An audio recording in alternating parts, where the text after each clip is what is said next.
நேயர்களே வணக்கம்.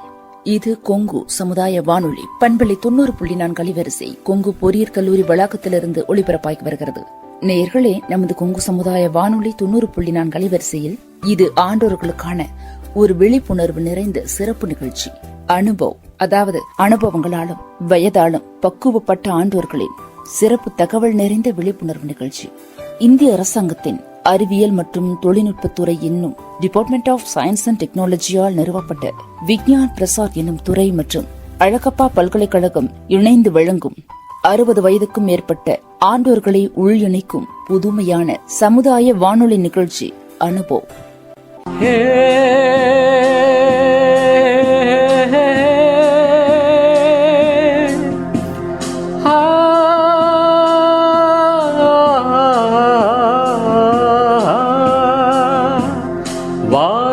வாருங்கள் தோழர்களே, எங்கள் முதிய தலைமுறையின் புதிய இளைஞர்களே.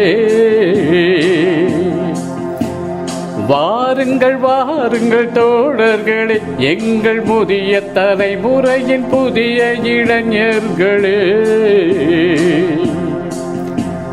நமக்கென ஒரு உலகம், நமக்கென ஒரு வாழ்க்கை, வயது கூட வெறும் எந்தா, இங்கு வாழ்க்கையே ஜாலி வந்தா.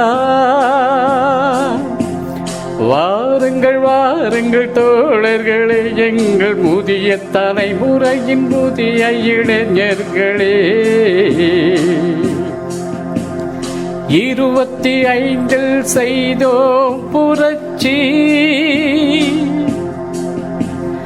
65 எதற்கு அயற்சி. 25 செய்தோம் புரட்சி,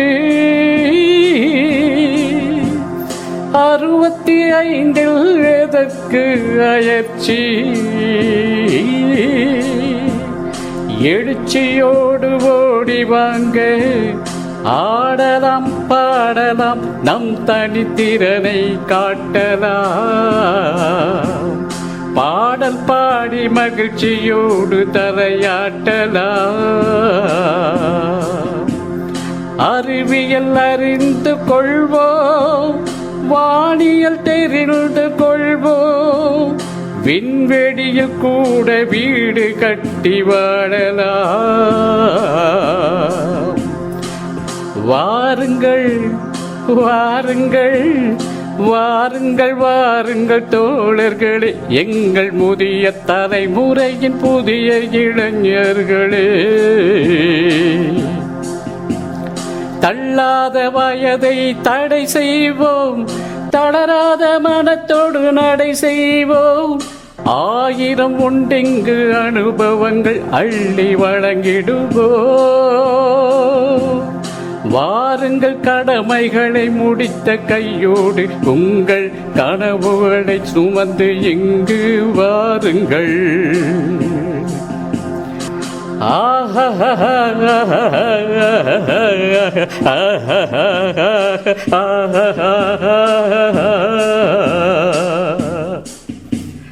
La la la la la la la la la la la la la.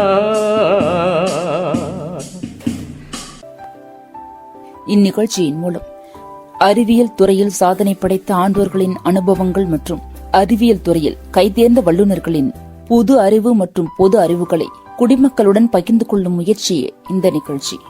அந்த வகையில் இன்றைய நமது நிகழ்ச்சியில் நம்மோடு கலந்துரையாடல் நிகழ்ச்சி மூலம் இணைப்பவர்கள் மருத்துவர் திருமதி டி ரமாமணி அவர்கள், மாவட்ட தொழுநோய் அலுவலர், மாவட்ட தொழுநோய் அலுவலகம் ஈரோடு, மற்றும் திரு பி பழனிசாமி அவர்கள் நலக்கல்வியாளர், திரு கே மாணிக்கவேல் அவர்கள் இயன்முறை சிகிச்சையாளர், திரு ஆர் பாலசுப்ரமணி சுகாதார ஆய்வாளர், திரு எஸ் ஆறுமுகம் சுகாதார ஆய்வாளர், திரு ஆர் ரகு கங்காதரன் ஓட்டுநர், மாவட்ட தொழுநோய் அலுவலகம் ஈரோடு, ஒருங்கிணைப்பாளர் திரு கே ரமேஷ்குமார் அவர்கள் டேமியன் தொண்டு நிறுவனம் தமிழ்நாடு.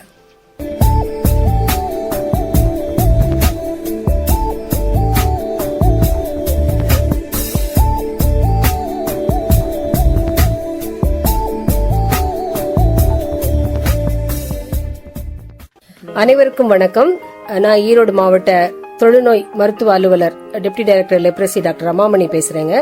கடந்த 2017 ஆண்டு தொடங்கி இது ஸ்பர்ஷ் லெப்ரசி அவேர்னஸ் கேம்பெயின் என்கின்ற வகையிலே, அதாவது தொழுநோயினாலே பாதிக்கப்பட்டு சுகமடைந்து மற்றும் ஊனமுற்ற தொழுநோயாளிகளை நம்ம சமுதாயத்திலிருந்து ஒதுக்கக்கூடாது என்கின்ற குறிக்கோளை மையமாக கொண்டு அந்த ஒவ்வொரு ஆண்டும் சிறப்பு கிராம சபைகள் ஒவ்வொரு கிராமங்களிலும் கூட்டப்பட்டு கிராம மக்களிடையே தொழுநோயை குறித்த சரியான ஒரு விழிப்புணர்வை ஏற்படுத்தி அப்படிப்பட்ட நபர்களை சமுதாயத்திலிருந்து ஒதுக்கக்கூடாது என்கின்ற கருத்தை மையமாக கொண்டு அவர்களை கௌரவிக்கும் விதமாக அவர்கள் தொழுநோயினால் பாதிக்கப்பட்டு ஊனமடைந்தவர்களுக்கு பொன்னாடைகள் மற்றும் கதராடைகளை போர்த்தி அவர்களை மையப்படுத்தி இந்த நிகழ்வானது ஒவ்வொரு ஆண்டும் நடைபெற்று வருகிறது. இந்த ஆண்டும் யுனைடெட் ஃபார் டிக்னிட்டி என்கின்ற அந்த குறிக்கோளை, அதாவது தொழுநோயாளிகளின் கண்ணியம் காக்க நாம் அனைவரும் ஒன்றிணைவோம் என்கின்ற அந்த குறிக்கோளை மையமாக கொண்டு இந்த ஆண்டு தொழுநோய் எதிர்ப்பு தினமானது கொண்டாடப்பட்டு வருகிறது. அதன் மூலமாக பொதுமக்களிடையே தொழுநோய் குறித்த ஒரு சரியான விழிப்புணர்வை ஏற்படுத்தும் விதமாக இப்படிப்பட்டதான ஒரு நிகழ்வு ஒழுங்கு செய்யப்பட்டிருக்கிறது. இதன் மூலம் நம்முடைய மாவட்டத்தில் உள்ள அனைவரும் தங்களுடைய தொழுநோய் குறித்த சந்தேகங்களை என்னோடு கூட பகிர்ந்து கொண்டால் தெளிவான ஒரு விளக்கத்தினை பெற்றுக் கொள்ளலாம் என்று உங்களை அன்போடு கூட கேட்டுக்கொள்கிறேன். மேடம், தொழுநோய் என்றால் என்ன? தொழுநோய் என்பது மற்ற மேலா நோய்களையும் போல இது ஒரு மிக குறைந்த அளவே தொற்றக்கூடிய ஒரு தொற்று நோய். இது காற்றின் மூலமாக பாதிக்கப்பட்டு சிகிச்சை எடுத்துக்கொள்ளாத புதிய தொழுநோயாளிடமிருந்து அவர் இருமும் போதும் தும்மும் போதும் அவருடைய சளியிலிருந்து வெளிப்படக்கூடிய அந்த பாக்டீரியா மற்றவர்களை அதை சுவாசிக்கக்கூடிய அவருடைய உடலிலே சென்று இது நோயின் தாக்கத்தை ஏற்படுத்தக்கூடியது. இது அப்படிப்பட்ட அந்த தாக்கத்தை ஏற்படுத்த எடுத்துக்கொள்ளக்கூடிய கால அளவு சுமார் 5 to 7 ஆண்டுகள் வரைக்கும் பிடிக்கும். மற்ற தற்போது நாம் பயந்து கொண்டிருக்கக்கூடிய இந்த கோவிட் போன்ற வியாதிகள் எல்லாம் வெகு விரைவாகவே பரவக்கூடியது. பட் இந்த தொழுநோயானது மிக குறைந்த அளவே பரவக்கூடிய ஒரு தொற்று நோய்.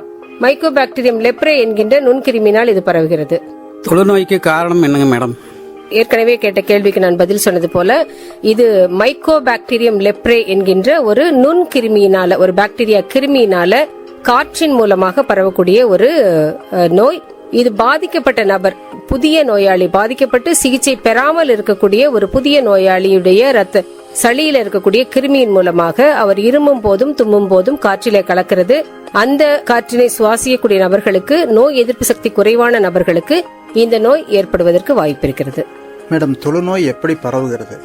நான் இப்ப இந்த 2 பேருக்கும் நான் விளக்கம் அளிக்கும் போது நான் சொல்லியிருந்தேன், இது ஒரு காற்றின் மூலமாக பரவக்கூடிய ஒரு வியாதின்னு சொல்லி. நான் சொன்னது போல இந்த தொழுநோய் கிருமி, அதாவது மைக்கோபாக்டீரியம் லெப்ரே என்கின்ற அந்த கிருமி நம்முடைய சுவாச மண்டலத்திலே இருக்கக்கூடியது. அந்த பாதிக்கப்பட்ட நபர் இது வரைக்கும் சிகிச்சை எடுக்காம இருந்தாங்க அப்படின்னா, புதிய நோயாளியா இருக்கிறவங்களிடத்திலிருந்து அவர் இருமும் போதும் தும்மும் போதும் இந்த கிருமிகள் காற்றில கலக்குது. அந்த காற்றினை சுவாசிக்கக்கூடிய நபர்களுக்கு இந்த நோய் வருவதற்கான வாய்ப்புகள் உண்டு. ஆனாலும் இது மிக மிக மிக குறைவாக பரவக்கூடிய ஒரு தொற்று நோய். தொழுநோய் அப்படிங்கிறது பரம்பரை நோய்ங்களா? ஏன்னா இப்ப காசு நோயெல்லாம் பாத்தீங்கன்னா அந்த மாதிரி சொல்றாங்க, அந்த வகையில வரக்கூடியது அப்படின்னு. தொழுநோய் அப்படிங்கிறது எப்படிங்க, எந்த வயசுல இருந்து இது தொடங்குது? நல்ல கேள்வி கேட்டீங்க. தொழுநோய் அப்படிங்கிறது இது ஒரு பரம்பரை நோய் அல்ல. நீங்க கேட்ட விஷயத்துல கூட டிபிங்கிறதும் ஒரு பரம்பரை நோய் அப்படிங்கிற மாதிரி சொன்னீங்க. அதுவும் பரம்பரை நோய் அல்ல. இது ஒரு கிருமினால பரவக்கூடிய நோய். இது எந்த வயதினரையும் வேணாலும் பாதிக்கலாம். சிறு குழந்தை தொடங்கி பெரியவர்கள் வரைக்கும் எந்த ஒரு வயதினரையும் இது பாதிக்கலாம். ஆண் பெண் இருபாலாரையும் இது பாதிக்கலாம். எனவே இது ஒரு பரம்பரை நோய் அல்லங்க. வணக்கம் மேடம். இந்த தொழுநோயினுடைய ஆரம்ப அறிகுறிகள் எல்லாம் எப்படி இருக்கும் அப்படின்றத கொஞ்சம் நீங்க தெளிவா சொன்னீங்கன்னா எல்லாருக்கும் உதவியா இருக்கும்னு நான் நம்புறேன். வணக்கங்க. தொழுநோய் அப்படிங்கிறது நம்ம முக்கியமா தெரிஞ்சுக்க வேண்டிய விஷயம் தொழுநோய் அப்படின்றது ஆரம்ப அறிகுறிகள் எப்படி இருக்கும் அப்படின்றத நீங்க கேட்டிருக்கீங்க. தொழுநோய் ஆரம்பத்துல இது தோலையும் புற நரம்புகளையும் பாதிக்கக்கூடிய ஒரு நோய்ங்க. தோல்ல இது வரும்போது ஒரு வெளிரிய அல்லது சிவந்த உணர்ச்சியற்ற தேமல்களா இது ஆரம்பிக்கும். சில நேரங்கள்ல இது கை கால்கள்ல மரமரப்பு அது போன்ற மதமதப்பாக காணப்படும். சில நேரங்கள்ல இது உடல் பூரா எண்ணெய் பூசியது போல ஒரு மினுமினுப்பான தோற்றத்தை கூட ஏற்படுத்தலாம். சில நபர்களுக்கு இது கை கால்கள்ல, முகத்துல, காது மடல்கள் எல்லாம் முடிச்சா காணப்படலாம். சிலருக்கு கை கால்கள் மடங்கி இருக்கலாம். அது போல இது பல்வேறு வகைகள்ல இது தன்னை வெளிப்படுத்தலாம். பொதுவாக ஆரம்ப நிலையில நம்ம தொழுநோயை கண்டுபிடிக்கணும்னா அது வந்து உடல்ல தோள்கள்ல வெளிரிய உணர்ச்சியற்ற அல்லது சிவந்த தடித்த தேமல்களாகவும் கைகால்கள்ல முக்கியமா ஒரு மரமரப்பும் இருக்கும். சோ இந்த நிலையில நம்ம நோயாளிகளை கண்டறிந்தோம்னு சொன்னா சிகிச்சை கொடுப்பது, அப்புறம் நோயிலுடைய அந்த பின்விளைவுகளான தொழுநோயில ஏற்படக்கூடிய ஊனத்தையும் நம்மளால முழுமையா தவிர்க்க முடியுங்க. மேடம், தொழுநோய் வந்து எத்தனை வகைப்படும் மேடம்? தொழுநோய் அப்படிங்கும்போது நமக்கு முக்கியமா அதை வந்து நம்ம 2 வகைகளா பிரிக்கிறோங்க. அதாவது ஆரம்ப நிலை தொழுநோய், முற்றிய நிலை தொழுநோய் அப்படின்னு சொல்லி நம்ம 2 வகையா பிரிக்கிறோம். ஆரம்ப நிலை தொழுநோய் அப்படின்னு பாத்தீங்க அப்படின்னு சொன்னா பொதுவா நம்ம தோல்ல நான் இப்ப ஏற்கனவே நான் சொன்னேன், இது வந்து ஒரு வெளிரிய உணர்ச்சியற்ற சிவந்த தடித்த தேமல்களா இருக்கும் அப்படின்னு சொல்லிட்டு. சோ இது வந்து இந்த எண்ணிக்கைகள் நம்மளோட உடல் முழுவதையும் நம்ம பரிசோதனை பண்ணி பார்க்கும்போது இந்த எண்ணிக்கைகள் 5க்கு கீழே இருக்கு அப்படின்னு சொன்னா அதை வந்து ஆரம்ப நிலை தொழுநோய் அப்படின்னு சொல்றோம். 6க்கும் மேற்பட்ட தேமல்கள் நம்ம உடம்புல காணப்பட்ட அதை முற்றிய நிலை தொழுநோய்னு சொல்றோம். சோ இந்த தொழுநோயை நம்ம வகைப்படுத்துறது ரொம்ப முக்கியமான ஒரு விஷயம். இதை வச்சுதான் நம்ம வந்து அந்த பேஷண்ட்டுக்கு ட்ரீட்மெண்ட் கால அளவை நம்ம நிர்ணயிக்க முடியுங்க. மேடம், இந்த தொழுநோய்க்கு சிகிச்சை எங்க எடுத்துக்கலாம், இந்த மருந்து மாத்திரைகளை எங்க கிடைக்கும்னு கொஞ்சம் சொன்னீங்கன்னா. நல்ல கேள்விங்க. ஏன்னா நம்ம கண்டுபிடிக்கிறத விட முக்கியம் வந்து அதுக்கான சரியான நேரத்துல சரியான சிகிச்சை முறைகளை நம்ம கடைபிடிச்சோம் அப்படின்னா இந்த நோயை முற்றிலுமா நம்மளால குணப்படுத்த முடியும். நம்முடைய இதற்கான சிகிச்சை முறைகள் வந்து சர்வதேச தரம் வாய்ந்த மருந்துகள் வந்து எல்லா அரசு மருத்துவமனைகளிலையும், ஆரம்ப சுகாதார நிலையங்கள்லயும், மருத்துவக் கல்லூரி மருத்துவமனைகள்லயும் இதோடைய பரிசோதனை மற்றும் சிகிச்சைகள் முற்றிலுமாக இலவசமாக கிடைக்கும். நம்ம இப்போ தொழுநோய்னா எப்படி இதோட ஆரம்ப அறிகுறியெல்லாம் நம்ம ஒரு வீடியோவா பார்க்கும்போது சிவப்பான தழும்பு போல புண்கள் காணப்படுதுங்க. இப்போ வந்து அக்கின்னு சொல்லக்கூடிய அதுவும் இதே போலதான் இருக்குது. அதுக்கான வித்தியாசத்தை எப்படி கண்டுபிடிக்கிறதுங்க? ஆக்சுவலா நம்ம இந்த தொழுநோயையும் அக்கியையும் வேறுபடுத்தி பார்க்கறது ரொம்ப ஈஸிங்க. ஏன்னா தொழுநோய் அப்படிங்கும்போது அது வந்து நாம ஏற்கனவே சொன்னது போல இது வந்து ஒரு உணர்ச்சியற்ற தேமல்களா இருக்கும். பட் அக்கி அப்படிங்கும்போது வந்து அது ஒரு மாதிரி குரூப்பா ஒரு நீர்க்கொப்புளங்களாட்டம் இருக்கும். அது நல்ல வலி இருக்கும். அக்கிகள்ல வந்து நல்ல வலியோட காணப்படும். பட் தொழுநோயில வந்து வலிங்கிற உணர்வே அவங்களுக்கு இருக்காது. இதை வச்சு நம்ம அதை வித்தியாசப்படுத்த முடியும். இந்த தொழுநோய்க்கு எல்லா கவர்மெண்ட் ஆஸ்பத்திரிலயும் மாத்திரை இருக்குன்னு சொல்லியிருக்கீங்க மேடம். இந்த மருந்து மாத்திரைகளை எவ்வளோ நாள் சாப்பிடணும், எப்படி சாப்பிடணும், இது சாப்பிட்டா அந்த தேம்பல் எல்லாம் மறைஞ்சிருமா அப்படின்றத கொஞ்சம் விலைக்கு சொன்னீங்கன்னா. அனைத்து மருத்துவமனைகளிலும், மருத்துவக் கல்லூரிகள்லயும், ஆரம்ப சுகாதார நிலையங்கள்லயும் இது வந்து இலவசமா கிடைக்கும் அப்படின்னு நம்ம சொன்னோம். ஏற்கனவே நம்ம பேசினது போல இது வந்து வகைப்படுத்துறோம். முதல்ல இது வந்து ஆரம்ப நிலை தொழுநோயா அல்லது முற்றிய நிலை தொழுநோயா அப்படிங்கறத நம்ம வகைப்படுத்துறதன் மூலமா இது 6 மாதம் சிகிச்சை கொடுக்க போறோமா அல்லது 1 வருஷம் தேவையா அப்படிங்கறத நம்ம முடிவு பண்ணணும். ஆரம்ப நிலை தொழுநோய்க்கு வெறும் 6 மாதங்கள் சிகிச்சை கொடுத்தாலே வந்து அந்த நோய் வந்து முற்றிலுமா சுகமாக்கப்படும். அதே போல முற்றிய நிலை தொழுநோய்க்கு 12 மாதங்கள் வந்து இந்த சிகிச்சை வந்து தொடர்ச்சியா எடுத்துக்க வேண்டியது அவசியம். அந்த 12 மாத சிகிச்சைகள் மற்றும் 6 மாத சிகிச்சைகளும் அரசு மருத்துவமனைகள்ல வந்து இலவசமாகவே கிடைக்கும். அதை வந்து தொடர்ச்சியா எடுத்துக்கிறது மூலமா இந்த நோயிலிருந்து நம்ம முழுமையாக சுகமடையலாங்க. ரொம்ப முக்கியமான ஒரு பொதுமக்களுக்கு தேவையான ஒரு நல்ல செய்தியை கேட்டிருக்கீங்க. பொதுவாகவே இந்த தொழுநோயை பொறுத்தளவுக்கு ஆரம்ப நிலையில கண்டுபிடிக்கிறதுக்காக நான் ஸ்கிரீனிங் தொடங்கி அவர்களுடைய கடைசி நாட்கள் வரைக்கும் அவங்களுக்கு வந்து அரசு தரப்புல இருந்து எல்லா விதமான உதவிகளும் வழங்கப்பட்டு வருகிறது. ஆரம்ப நிலையில கண்டறிவதற்கான முறைகளும் சிகிச்சை முறைகளும் இலவசமா கிடைக்கிறதோடு கூட இல்லாம இந்த நபர்கள் வந்து ஒரு நில தொழுநோயினால பாதிக்கப்பட்டு ஏற்கனவே ஊனமடைந்த தொழுநோயாளிகளா இருந்தாங்கன்னா அவங்களுக்கு மறுசீரமைப்பு அறுவை சிகிச்சை அப்படிங்கிற அந்த ஊனத்தடுப்பு அறுவை சிகிச்சையும் இலவசமா பண்றோம். அது மட்டும் இல்லாம அந்த நபர்களுக்கு அந்த சிகிச்சை காலங்களுக்கு குடும்பத்துக்கு தேவையான உதவிகளுக்காக நம்ம ரூபாய் 8,000 அவங்களுக்கு வந்து அந்த சர்ஜரி பண்ணி முடிச்ச உடனே அவங்களுக்கு 8,000 ரூபாய் பணமும் கொடுக்கறோம். அதை தொடர்ந்து இந்த நபர்களுடைய ஊன பராமரிப்பு தொகையாக அரசு தற்பொழுது 1,500 ரூபாய் ஒவ்வொரு மாதமும் அவங்களுக்கு உதவித்தொகையாக வழங்கிட்டு இருக்கு. அது மட்டும் இல்லாம நிறைய தன்னார்வ நிறுவனங்கள், பொதுவா டாமியன் மற்ற பல்வேறு தன்னார்வ தொண்டு நிறுவனங்களும் அவங்களுடைய சார்பிலையும் அவங்களுடைய வாழ்வாதாரத்தை அதிகப்படுத்தக்கூடிய வகைகள்ல பண உதவியாகவோ அல்லது பிள்ளைகளுடைய அவருடைய குடும்பத்தாருக்கு, அவருடைய வாரிசுகளுக்கு, அவருடைய குடும்பத்தாருக்கு படிப்புக்கான உதவியாகவோ அல்லது தொழில் செய்வதற்கான உதவியாகவோ அவங்க வந்து பொருளாதார விதத்திலையும் வந்து நிறைய உதவி செஞ்சிட்டு இருக்காங்க. அது மட்டும் இல்லாம இந்த நபர்களுக்கு தேவையான அந்த காலணிகள் மற்ற சோசியல் வெல்ஃபேர் ஆர்டிகல்ஸ் அப்படின்னு சொல்லி ஒருவேளை செயற்கை கால்கள் அது போன்ற தேவைகளையும் வந்து அரசு மூலமா நம்ம செஞ்சிட்டு இருக்கோங்க. நம்ம இப்போ ஒரு குடும்பத்துல ஒருத்தருக்கு வந்துருச்சு அப்படின்னா தொழுநோயின்னு எவ்வளவு நம்ம விழிப்புணர்வு கொடுத்தாலும் மக்களுக்கு அதை பத்தின முழு விவரம் தெரியாது. உடனே பக்கத்துல இருந்தவங்களுக்கும் வந்துரும் அப்படிங்கிற மாதிரியான ஒரு அறியாமை தான் இருக்கு. இப்போ அவங்கள தனிமைப்படுத்தப்பட்டாங்க அப்படின்னா அவங்களுக்கு மன உளைச்சல் அதிகமாகி இதனால நோயுடைய தீவிரத்தன்மை அதிகமாகும். அந்த மாதிரி ஒரு குடும்பத்தில் ஒருத்தருக்கு வந்துட்டா அவங்க தனிமையா தான் இருக்கணுமா அல்லது குடும்பத்தோட இருக்கலாமா? எந்த அளவுக்கு அவங்க வந்து அதாவது டிஸ்டன்ஸ் மெயின்டைன் பண்றதுங்க மேம்? உண்மையிலே இது ரொம்ப ஒரு நல்ல கேள்வி. ஏன்னா இந்த காலகட்டத்தில் அதிகமான நபர்களுக்கு நம்ம தெரியப்படுத்த வேண்டிய விஷயமும் இதுதான். பொதுவாக தொழுநோய் அப்படின்னா பாதிக்கப்பட்ட நபர்களை தனிமைப்படுத்தணும் அல்லது அவங்களை ஒதுக்கி வைக்கணும் அப்படிங்கிறது கிடையாது. ஏன்னா இந்த நோய் கிருமிகள் வந்து ரொம்ப குறைவான அளவே தொற்றக்கூடிய ஒரு நோய் தான். இது ஆரம்ப நிலையில நம்ம கண்டுபிடிச்சு அவங்களுக்கு ஒரு டோஸ் மருந்து நம்ம கொடுத்துட்டாலே அந்த நோய் கிருமிகள் முற்றிலுமாக அழிக்கப்படும். அவர்கள் மூலமாக இது மற்றவர்களுக்கு பரவுவதும் தவிர்க்கப்படும். அது மட்டும் இல்லாம அவர்களுடைய நோய்களும் முற்றிய நிலைக்கு போகாம அது வந்து ஆரம்ப நிலையிலே நம்மளால கட்டுப்படுத்த முடியும். அதனால இவங்களை தனிமைப்படுத்தணும் அப்படிங்கிற அந்த பேச்சுக்கே இங்க வந்து இடம் இல்ல. சோ இந்த நபர்கள் வந்து தன்னோட குடும்பத்தாரோடு கூட வசிக்கிறதுக்கு எந்த விதமான தடையும் இல்ல, அவங்களை ஒதுக்க வேண்டிய அவசியம் இல்ல. ஒருவேளை இவர்கள் ஆல்ரெடி நோய் பாதிக்கப்பட்டு அவங்க ஊனமே அடைந்திருந்தாலும் அந்த ஊனம் வந்து மற்றவர்களுக்கு பரவாது. சோ அந்த ஊனமடைந்த நபர்களையும் நம்ம சமுதாயத்தை விட்டு ஒதுக்காம குடும்பத்தின் ஒரு அங்கத்தினரா அவங்களுக்கு எப்பொழுதும் போல அவங்களுடைய கௌரவத்தை நம்ம காப்பாற்றும் விதமாக அவர்களை நம்ம வந்து நம்ம கூடயே வச்சுக்கலாம். அவங்களை ஒதுக்க வேண்டிய அவசியம் இல்ல. மேடம், இந்த தொழுநோயில மட்டும் இந்த ஊனங்கள் வந்து எதனால ஏற்படுதுங்க மேடம்? நல்ல கேள்விங்க. ஏன்னா பொதுவா வந்து இந்த நம்ம பேசினது போல இந்த தொழுநோயினால வந்து நம்முடைய தோல் மட்டும் இல்ல, நரம்பு மண்டலம், நரம்பும் பாதிக்கப்படுது. அதுல முக்கியமா புற நரம்புகள் அப்படின்னு சொல்லக்கூடிய வெளிப்புறத்துல நம்முடைய கை, கால்கள், கண்களுக்கு போகக்கூடிய நரம்புகள் வந்து பாதிக்கப்படுது. பொதுவா அந்த கண் நரம்புகள் பாதிக்கப்பட்டனால இமைகள் வந்து மூடி திறக்க முடியாம கண் எப்பொழுதும் திறந்த நிலையிலே இருக்கும்.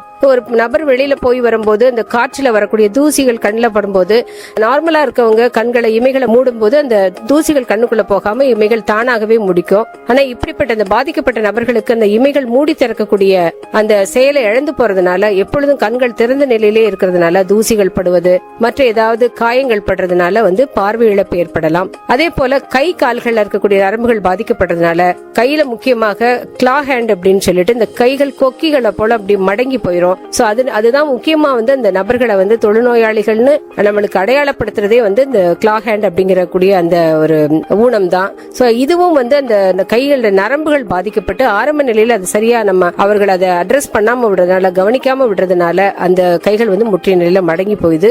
கால்களும் அதே போல நரம்புகள் பாதிக்கப்பட்டதுனால கால்கள் செயலிழந்து வலுவிழந்து போய் ஃபுட் டிராப் அப்படின்னு சொல்லக்கூடிய கால் தொங்கி போற நிலைக்கு போயிடுறாங்க. அதே போல கை கால்கள்லயும் அந்த நரம்பு மண்டலங்களுடைய முக்கியமான செய்கையான தொடு உணர்ச்சி வந்து அவங்களுக்கு போயிடுறது. சோ தொடு உணர்ச்சி போகும்போது ஆட்டோமேட்டிக்கா அவங்களுக்கு முள்ளு குத்தினாலோ அல்லது ஏதாவது ஷார்ப் ஆப்ஜெக்ட்ஸ், ஒரு கூர்மையான பொருள் வந்து கால்ல கைகள்ல பட்டாலும் அவங்களுக்கு அந்த வலி தெரியாததுனால அதன் மூலமா ஏற்படக்கூடிய புண்களுடைய விளைவா ஏற்படக்கூடிய பாதிப்புகள்னாலதான் இந்த தொழுநோயாளிகள் வந்து நிரந்தர ஊனமுள்ளவங்களா போயிடுறாங்க. அதனால இந்த நபர்களை வந்து கை கால்கள்ல மரமரப்பு இருக்கவங்களுக்கு வந்து நம்ம ஆரம்ப நிலையிலேயே அவங்களுக்கு சரியான சிகிச்சை கொடுத்தா இந்த மாதிரியான அந்த தொடர்ந்த அந்த ஆறாத புண்கள் நிலைமைக்கு அவங்களை போகாம நம்ம பாத்துக்கலாம். மேடம், இந்த தொழுநோய்க்கு சிகிச்சை எடுத்துக்கொள்றதுனால இந்த மருந்து மாத்திரைகள் சாப்பிடறதுனால ஏதாவது பக்க விளைவுகள் ஏற்படுமா? இந்த பக்க விளைவுகள் ஏற்பட்டால் அது சரி செய்யக்கூடியதா என்று கூறுங்கள். தொழுநோயினால கொடுக்கிற மாத்திரைகளுக்கு பொதுவா அவ்வளவா நம்ம வந்து இந்த ரியாக்ஷன்ஸும் நம்ம பார்த்ததில்ல. இருந்தாலும் ஆங்கில மாத்திரைகள் நம்ம எடுத்துக்கும் போது ஒரு சில மாத்திரைகள் ஒரு சில உடம்புக்கு ஒத்துக்காம போறதுக்கு வாய்ப்புகள் இருக்கு. பொதுவா நம்ம இதுல வந்து 3 விதமான மாத்திரைகள் வந்து நம்ம கொடுக்கறோம். ஒன்னு டாப்சோன் அப்படிங்கிற ஒரு மருந்து, அதோட ரிஃபாமைசின் அப்படிங்கிற ஒரு மருந்து, அதோட கூட குளோஃபாசிமின் அப்படிங்கிற இந்த 3 வித மருந்துகளையும் கலந்த இந்த கூட்டு மருந்து சிகிச்சை, எம்டிடி அப்படிங்கிற கூட்டு மருந்து சிகிச்சை தான் நம்ம நபர்களுக்கு கொடுத்துட்டு இருக்கோம். இதுல இந்த டாப்சோன் ஒரு சில நபர்களுக்கு வந்து அலர்ஜி இருக்கக்கூடிய, அதாவது ஒவ்வாமை இருக்கக்கூடிய நபர்களுக்கு வந்து டாப்சோன் சாப்பிடும்போது ஒரு சிலருக்கு காய்ச்சல் அல்லது உடல்ல வந்து அரிப்பு ஏற்படுது, அல்லது தோல்ல வந்து தோல்கள் உரிந்து போற நிலைமைகள் ரொம்ப லட்சத்தில் ஒரு நபர்களுக்கு அப்படி வருவதற்கு வாய்ப்பு இருக்கு. சோ இது போல அதனால நம்ம மருந்துகள் கொடுக்கும் போதே பேஷண்ட்ஸ்ட இந்த மாதிரி ஏதாவது ஒரு வித்தியாசமான உணர்வு அவங்க உணர்ந்தாங்கன்னா உடனடியாக வந்து அவங்க மருத்துவருடைய ஆலோசனை பெறணும் அப்படிங்கறத நம்ம சொல்லி மருந்து கொடுக்கணும். அதோட அடுத்து இந்த ரிஃபாமேசின் மாத்திரை சாப்பிடும்போது சாதாரணமாகவே அவங்களுக்கு சிறுநீர் கழிக்கும் போதும் சில நேரங்கள்ல உடல்ல இருக்கக்கூடிய வியர்வை கூட கொஞ்சம் சிவந்த நிறத்துல வருவதற்கு வாய்ப்பு இருக்கு. சோ அதே நம்ம நிறைய தண்ணீர் குடித்தார்கள் என்றால் அது வந்து முழுமையா ஒரே நாள்ல வந்து சரியாயிரும். அதனால இதை நம்ம சொல்லி பேஷண்ட்ஸ் மருந்துகள் கொடுக்கும் போதே இந்த சரியான ஒரு ஆலோசனை அவங்களுக்கு சொல்லி நம்ம அந்த மாத்திரை கொடுக்கணும். அது போல இந்த குளோஃபாசிமின் அப்படின்ற அந்த மருந்துகள் வந்து அதனுடைய அது ஒரு தோல்ல வந்து நிறத்தை மாற்றக்கூடிய ஒரு மருந்து. அது சாப்பிடும்போது தோல் வந்து கொஞ்சம் சற்று கருத்து ஸ்லேட் கிரே அப்படின்னு சொல்லுவோம். ஒரு கிரே கலர்ல நம்மளுடைய உடல்ல இருக்க தோல்ல வந்து கலர் மாற்றங்கள் ஏற்படும். இவை எல்லாமே வந்து இந்த மருந்துகள் சாப்பிடுற வரைக்கும் இருக்கும். அந்த மருந்துகள் சாப்பிட்டு முடித்த பின்னர் வந்து மறுபடியும் நம்மளுடைய நார்மல் கலர் வந்து நம்ம உடம்புக்கு வந்துடும். அதனால இது ஒவ்வொரு நபர்களுக்கும் இந்த மெடிசின்ஸ் கொடுக்கறதுக்கு முன்னாடி இதெல்லாம் நம்ம சொல்லி அவங்களுக்கு கொடுக்கணும்.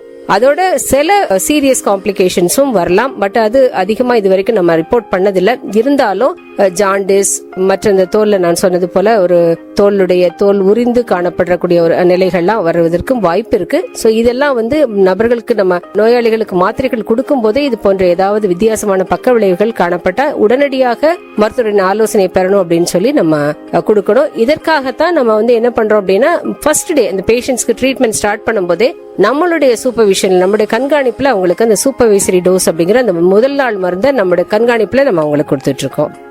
இப்போ சர்க்கரை நோய் பாதிக்கப்பட்டவங்களுக்கு இயல்பாவே அந்த விரல்கள் நீங்க சொன்ன மாதிரி பாதிப்பு புண்ணு இதெல்லாம் ஏற்படுது. அவங்களுக்கு இந்த தொழுநோய் பாதிப்பு ஏற்பட்டா தொழுநோயோட அந்த வீரியம் இன்னும் அதிகமாகுங்களா, பாதிப்பு அதிகமாகும்? பொதுவா அந்த சர்க்கரை வியாதியிலையும் சரி தொழுநோயினாலையும் சரி ரெண்டுமே வந்து இந்த நரம்பு மண்டலத்தை பாதிக்கக்கூடிய ஒரு வியாதி தான். ஸோ அது அவர்களுக்கும் கை கால்கள்ல மரமரப்பு இருக்கும். புண் வந்துச்சுன்னா அவங்களுக்கு ரெண்டு பேருக்குமே இது ஆறாத புண்களா மாறுவதற்கு வாய்ப்பு இருக்கு. ஸோ மற்ற சர்க்கரை நோய் இருக்கவங்களுக்கு நோய் எதிர்ப்பு சக்தி வந்து குறைய ஆரம்பிக்கும். அப்படிப்பட்ட நபர்களுக்கு எந்த நோய் வந்தாலும் அதோடைய தன்மை கொஞ்சம் அதிகமாகத்தான் இருக்கும். அதனால இந்த அது தொழுநோய் மட்டும் இல்ல, எந்த ஒரு வியாதி வந்தாலும் சர்க்கரை நோயாளிகளுடைய நோய் எதிர்ப்பு சக்தி குறைவா இருக்கிறதுனால அவர்களுக்கு நோயின் தன்மை அதிகமா இருக்கும். அதனால அந்த நபர்கள் வந்து இந்த சர்க்கரை நோய்க்கான வைத்தியத்தோடு சேர்ந்து தொழுநோய் பாதிக்கப்பட்டாலும் அந்த மருந்தையும் தொடர்ந்து எடுத்துக்கிறது மூலமா இந்த நோய் வந்து முற்றிய நிலைக்கு போகாமே நம்ம தவிர்க்க முடியும். இந்த கொரோனாவுக்கு தடுப்பு ஊசி எல்லாம் கொடுக்குறாங்க மேடம், தடுப்பு மருந்து எல்லாரும் எடுத்துக்கிறாங்க. இப்போ இந்த தொழுநோயும் ரொம்ப வருஷமா எல்லாருக்கும் இருக்கு. இந்த தொழுநோயை வராம இருக்கிறதுக்கு எதனா தடுப்பு மருந்து இருக்கா, இல்லை பொதுமக்கள் எதனா இந்த மாதிரி தடுப்பு மருந்தோ இல்லை தடுப்பு ஊசியோ எதனா போட்டுக்கிட்டா இது வராமல் முன்னாடியே தடுக்கலாம் இல்லைங்களா? அந்த மாதிரி எதனா இருந்தால் அதை பற்றி கொஞ்சம் தெளிவாக சொன்னீங்கன்னா உதவியாக இருக்கும்னு நான் நம்புகிறேன் மேடம். இது ஒரு ரொம்ப ஒரு காம்ப்ளிகேட்டட் ஆனால் நல்ல கேள்விங்க. ஏன்னா இது வரைக்கும் நம்ம சமுதாயத்தில் ஆரம்ப நாட்களில் இந்த பெரியம்மை அப்படிங்கிற ஸ்மால் பாக்ஸ் ஆகட்டும், அதுக்கு அடுத்து தொடர்ந்து வந்த இந்த போலியோ மைலைட்டிஸ் அப்படிங்கிற இளம்பிள்ளை வாதமாகட்டும், அதுதான் வந்து சமுதாயத்தில் அதிகமான அளவுக்கு உடல் ஊனத்தை ஏற்படுத்தக்கூடிய வியாதியாக இருந்துச்சு. அவையெல்லாம் இன்றைக்கு நம்ம வந்து முழுமையாக அதை நம்ம சமுதாயத்தை விட்டு விரட்டி அடிச்சிட்டோம் அப்படின்னா அதுக்கு முக்கிய காரணம் வந்து ஒரு இஃபெக்டிவ் வேக்சின்ஸ், ஒரு நல்ல தரமான ஒரு தடுப்பு ஊசிகள் இருந்ததுனால தான் அது பாசிபிள் ஆச்சு. ஆனா இப்ப பட் அத போல வந்து நம்ம தொழுநோய்க்கு வந்து இது வரைக்கும் அப்படிப்பட்டதான ஒரு எஃபெக்டிவ் வேக்சினேஷன் கண்டறியப்படல. இன்னும் அந்த வேக்சினேஷன் வந்து ட்ரையல் பேசிஸ்ல தான் இருக்கு. ஒரு சில இடங்கள்ல வந்து அது கொடுக்கப்பட்டு வருகிறது. ஆனா இன்னும் அது முழுமையான ஒரு எல்லா நபர்களுக்கும் கிடைக்கக்கூடிய ஒரு நிலையில அது இல்ல. பட் இன்னும் அது அதற்கான ஆராய்ச்சிகள் தொடர்ந்து நடந்துகிட்டு தான் இருக்கு. ஆனா அதே போல இந்த ஊசி தான் இல்லையே ஒழிய ஒரு பாதிக்கப்பட்ட நபர் இப்ப நம்ம கிராமங்கள்ல பரிசோதனை செய்யும் போது ஒரு புதிய நோயாளியை நம்ம கண்டுபிடிக்கிறோம் அப்படின்னா அந்த நோயாளிகளுக்கு சிகிச்சை கொடுக்கும் போதே அந்த அவர்களுடைய குடும்பத்தாருக்கு, அவருடைய அண்டை அயலாருக்கு, அவர் வேலை செய்யக்கூடிய இடங்கள்ல இருக்கக்கூடியவங்களுக்கு, ஒரு பள்ளி குழந்தைக்கு இது நம்ம கண்டுபிடிக்கிறோம் அப்படின்னு சொன்னா அந்த குழந்தையோட கிளாஸ்ல இருக்கக்கூடிய மற்ற குழந்தைங்களுக்கும் அந்த பெப் அப்படிங்கிற போஸ்ட் எக்ஸ்போஷர் ப்ரொஃபைலாக்சிஸ் அப்படிங்கிற அந்த தடுப்பு மாத்திரைகளை வந்து சிங்கிள் டோஸ் ரிஃபார்மேசின் அப்படின்னு ஒரே ஒரு ரிஃபார்மேசின் மாத்திரை கொடுக்கறதன் மூலமா இது நோய் வருவதை வந்து 65% நம்மளால குறைக்க முடியும் அப்படின்னு சொல்லி ஆராய்ச்சியில நிரூபிக்கப்பட்டு இப்பொழுது நம்ம வந்து அந்த மாதிரி பெப் கொடுத்துட்டு இருக்கோங்க. மேம், இன்றைய உணவு பழக்க வழக்கம் வந்து ஆரோக்கியமான மனிதர்களே வந்து ஆரோக்கியம் இல்லாத நிலை கொண்டு போயிருது. அப்போ தொழுநோய் பாதிக்கப்பட்டவங்களுக்கு என்ன மாதிரியான உணவு கட்டுப்பாடுகள் இருக்குங்க? தொழுநோயை பொறுத்தளவுக்கு உணவு கட்டுப்பாடுகள் அப்படின்னு நமக்கு எதுவும் இல்லை. பொதுவா நம்ம எந்த ஒரு வியாதினாலும் நோய் எதிர்ப்பு சக்திங்கிறது ரொம்ப ரொம்ப அவசியமான ஒன்றா இருக்கனால ஒரு சரிவிகித உணவு எல்லாருக்கும் எப்படி அவசியமோ அதே போல தொழுநோயாளிகளுக்கும் சரிவிகித உணவு வந்து ரொம்ப அவசியம். இவர்களுக்குன்னு புதியதாக ஏதாவது ஒரு விசேஷமான நோய் எது டயட் பிளான் எல்லாம் எதுவும் இல்லைங்க. எப்பயும் போல நல்ல ஒரு ஆரோக்கியமான உணவு பழக்க வழக்கங்கள் இவங்களுக்கு. இப்போ நோயுடைய ஆரம்ப காலத்துல நம்ம ஆரம்ப சுகாதார நிலையத்துல போய் நான் பாத்துக்கிறோம் அரசு மருத்துவமனைகள்ல.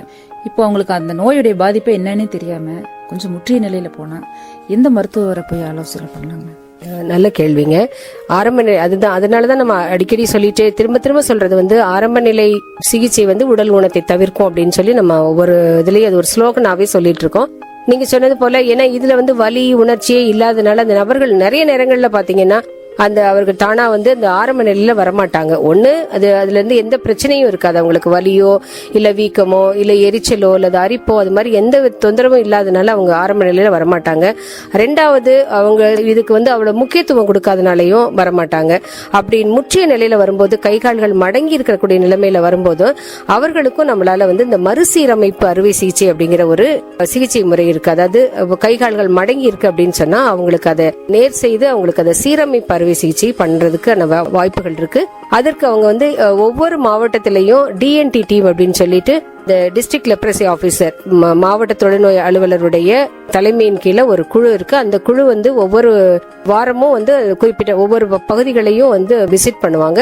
சோ அந்த நேரங்கள்ல அவங்க அந்த நபர்களை பார்த்தாங்க அப்படின்னு சொன்னா அவங்கள தெரிவு செஞ்சு அவங்கள வந்து அந்த மறுசீரமைப்பு அறுவை சிகிச்சைக்கு அழைத்து செல்றதுக்கு வசதியா இருக்கும். மறுசீரமைப்பு அறுவை சிகிச்சையின் மூலமா ஈவன் அந்த குறைபாடுகளை கூட நம்ம நிவர்த்தி பண்ண முடியும். இப்போ ஆரம்ப அறிகுறியவே தெரிஞ்சுட்டு உடனே வந்து மருத்துவரை பாக்குறாங்க.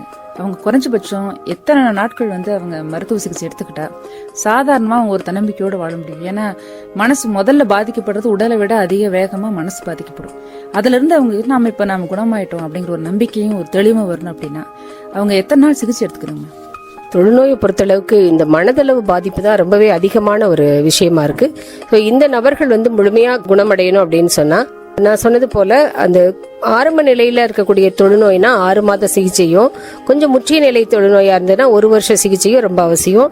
ஒருவேளை இவங்க இந்த சிகிச்சையின் போதோ அல்லது சிகிச்சைக்கு வருவதற்கு முன்பதாகவோ அவங்களுக்கு ஏதாவது உடல்ல வந்து ஊனமும் ஏற்பட்டிருந்தது அப்படின்னு சொன்னா அந்த ஊனம் வந்து முழுமையா சரி பண்றதுக்கு அவங்களுக்கு அந்த ரியாக்ஷன் அப்படின்னு சொல்லுவோம், அந்த மாதிரி ஒரு ரியாக்ஷன் ஸ்டேட்ல இருந்தாங்கன்னா அதையும் சரி பண்ணி அந்த நபர்களுக்கு இந்த மறுசீரமைப்பு அறுவை சிகிச்சையும் பண்ணினோம் அப்படின்னு சொன்னா அவர்களை மறுபடியும் இயல்பு நிலைக்கு நம்மளால கொண்டு வர முடியும்.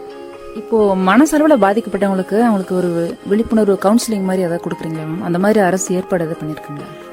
அவங்களுக்கு ஆலோசனை அப்படிங்கறத காட்டிலும் அவங்கள வந்து ஒரு நோயாளின்னு நாங்க கண்டுபிடிச்சிட்டோம் அப்படின்னு சொன்னாவே அந்த டே 1ல இருந்து அவங்க எங்களுடைய கண்காணிப்புல எங்களுடைய ஒரு ஆலோசனைக்கு கீழே தான் அவங்க இருக்காங்க. சோ அவங்கள வந்து நம்ம எல்லா விதத்திலையும் அவங்களுடைய உடல் ரீதியான தேவைகளை மட்டும் இல்ல, அதாவது மருத்துவ தேவைகளை மட்டும் இல்லாம அவருடைய சமுதாய தேவைகளையும் நாங்க வந்து அட்ரஸ் பண்றோம். இப்போ ஒருவேளை ஒரு பாதிக்கப்பட்ட நபர் வந்து அவருடைய வீட்டுல வருமான இழப்பு இருந்ததுனாலும் அதற்கான உதவிகளையும் செஞ்சிட்டு இருக்கோம். இல்ல அந்த பிள்ளைங்களுக்கு படிப்பு உதவித்தொகை ஏதாவது நமக்கு தேவை அப்படின்னாலும் அதையும் நம்ம வந்து அட்ரஸ் பண்ணிட்டு அவங்களுக்கு TLM அப்படின்னு சொல்லிட்டு தி லெப்ரசி மிஷன் அப்படின்னு சொல்லி நம்ம வடதரசலூர் அப்படிங்கிற அந்த ஊர்ல ஒரு இன்ஸ்டிடியூஷன் இருக்கு. அங்க அவங்க இலவசமா இந்த அவர்களுக்கு சில தொழிற்கல்வி எல்லாம் சொல்லி கொடுத்து வேலை வாய்ப்புகளையும் ஏற்படுத்தி தர்றாங்க. இந்த பாதிக்கப்பட்ட நபர் தொழுநோயினால பாதிக்கப்பட்ட உடல் ஊனமுற்ற நபர்களே ஏதாவது தொழில் நல்லா தெரிந்தவர்களா இருந்தா அந்த தொழிலை வந்து அவங்க அபிவிருத்தி பண்றதுக்கு தேவையான பொருளுதவியும் நம்ம அரசு மற்றும் தன்னார்வ தொண்டு நிறுவனங்களும் செஞ்சிட்டு இருக்கோம். சோ இது போல பல்வேறு விதங்கள்ல வந்து அவங்கள நம்ம சப்போர்ட் பண்ணிட்டு இருக்கனால ஒருவேளை இந்த காலகட்டத்துல பெரும்பாலான தொழுநோயாளிகள் வந்து தன்னம்பிக்கையோட கண்ணியத்தோட வாழ்ந்துட்டு இருக்காங்கன்னு என்னால உறுதியா சொல்ல முடியுங்க. சிலர் வந்து இந்த நோயை அலட்சியப்படுத்திட்டு, அதாவது இந்த நோயுடைய பரவல் வந்து பாத்தீங்கன்னா இந்த புண்ல இருந்து வர சீழ் மூலமா வர்ற கிருமிகள் மூலமும் மக்களை பாதிக்குது அப்படிங்கிற மாதிரி நான் கேள்விப்பட்டேங்க. ஒரு அலட்சியப்படுத்தி ஒரு பொறுப்பு இல்லாம அவங்க தன்னை கவனிக்காம இருக்கிற போது மற்றவர்களுக்கும் பரவறதுக்கு பாதிப்பு இருக்கு. இதை வந்து கட்டுப்படுத்துறதுக்கு மருத்துவமனைகள்ல தன்னார்வலர்களுடைய அமைப்பு ஏதாச்சும் இருக்குங்களா மேம்? செயல்பட்டு இருக்குங்களா?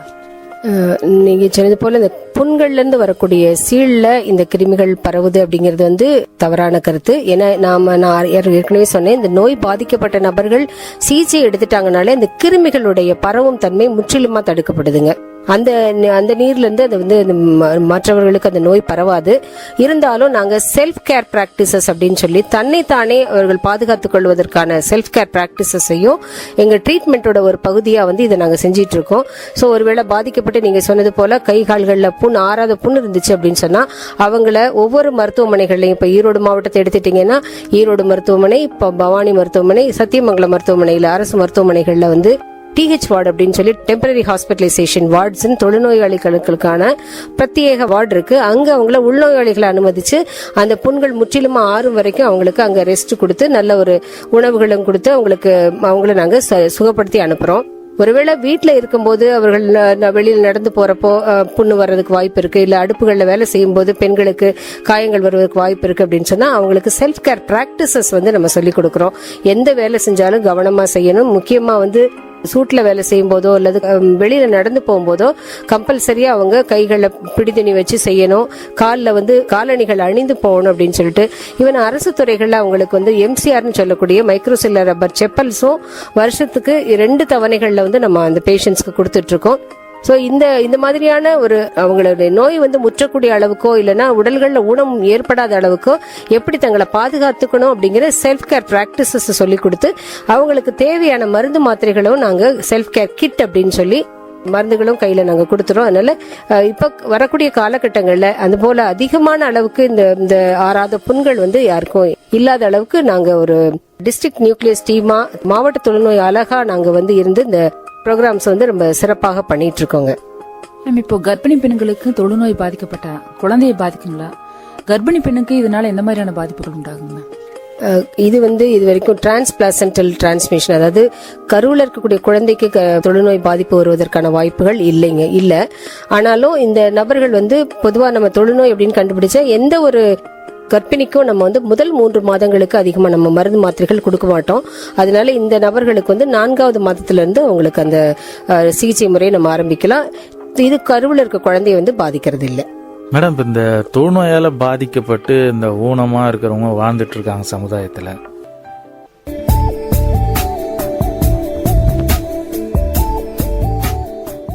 இந்நிகழ்ச்சியின் தொடர்ச்சியை மீண்டும் நாளை கேட்கலாம்.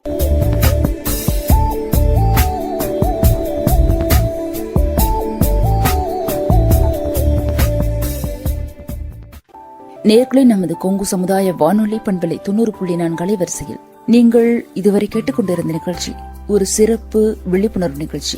கொங்கு சமுதாய வானொலி 90.4 ஆண்டோர்களுக்கான ஆண்டோர்களின் சிறப்பு நிகழ்ச்சி அனுபவம். அதாவது இந்திய அரசாங்கத்தின் அறிவியல் மற்றும் தொழில்நுட்பத்துறை என்னும் டிபார்ட்மெண்ட் ஆஃப் சயின்ஸ் அண்ட் டெக்னாலஜியால் நிறுவப்பட்ட விஞ்ஞான் பிரசார் என்னும் துறை மற்றும் அழகப்பா பல்கலைக்கழகம் இணைந்து வழங்கும் 60 வயதுக்கும் மேற்பட்ட ஆண்டோர்களை உள்இணைக்கும் புதுமையான சமுதாய வானொலி நிகழ்ச்சி அனுபவம். இந்நிகழ்ச்சியின் மூலம் அறிவியல் துறையில் சாதனை படைத்த ஆண்டோர்களின் அனுபவங்கள் மற்றும் அறிவியல் துறையில் கைதேர்ந்த வல்லுநர்களின் புதிய தொழில்நுட்ப அறிவு மற்றும் பொது அறிவுகளை மூத்த குடிமக்களுடன் பகிர்ந்து கொள்ளும் முயற்சியே இந்த நிகழ்ச்சி ஆக்கம், ஊக்கம் மற்றும் வழிகாட்டல் டாக்டர் ஆர் ஸ்ரீதர். வடிவமைப்பு செயலாக்கம் அழகப்பா பல்கலைக்கழகத்தின் டாக்டர் ஆர் முருகன். நிகழ்ச்சி ஒருங்கிணைப்பு கொங்கு சமுதாய வானொலி நிலைய இயக்குனர் டாக்டர் எஸ் மகேஸ்வரன். தயாரிப்பு அறிவிப்பாளர் கவிதா சிவகுமார்.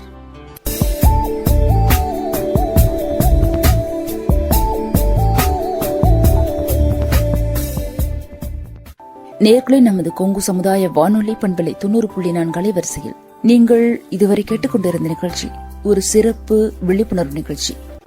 கலந்துரையாடல் நிகழ்ச்சி மூலம் நம்மோடு இணைந்தவர்கள் மருத்துவர் திருமதி டி ரமாமணி அவர்கள், மாவட்ட தொழுநோய் அலுவலர், மாவட்ட தொழுநோய் அலுவலகம் ஈரோடு, மற்றும் திரு பி பழனிசாமி அவர்கள் நலக்கல்வியாளர், திரு கே மாணிக்கவேல் அவர்கள் இயன்முறை சிகிச்சையாளர், திரு ஆர் பாலசுப்ரமணி சுகாதார ஆய்வாளர், திரு எஸ் ஆறுமுகம் சுகாதார ஆய்வாளர், திரு ஆர் ரகு கங்காதரன் ஓட்டுநர், மாவட்ட தொழுநோய் அலுவலகம் ஈரோடு.